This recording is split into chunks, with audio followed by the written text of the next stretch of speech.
So today in this video tutorial we will learn about how to delete a file or an application with the help of Scilab 2025. So how we can do that? First of all, you have to create a file. Just like we have created this file underscore T00, this one. Okay, you can open it out. It is a text file. Go to its properties and you can see that it is .rtf. That is rich text file. So we can delete it out with the help of Scilab coding. So go to Scilab, in console section we will write delete file. In delete file we have to place two inverted commas.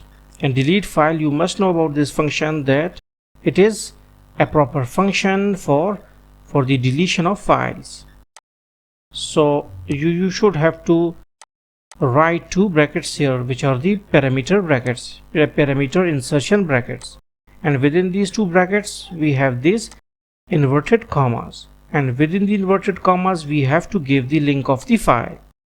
So we will go here, we can right click on it, go to properties, we can copy its location. Okay, and after the location has been inserted, write slash.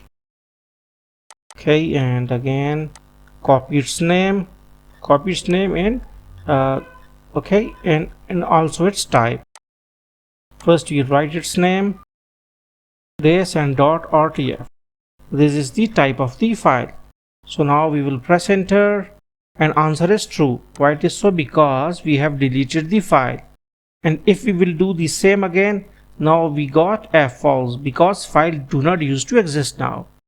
So hopefully you got the concept that how you can delete a file or application with the help of Scilab.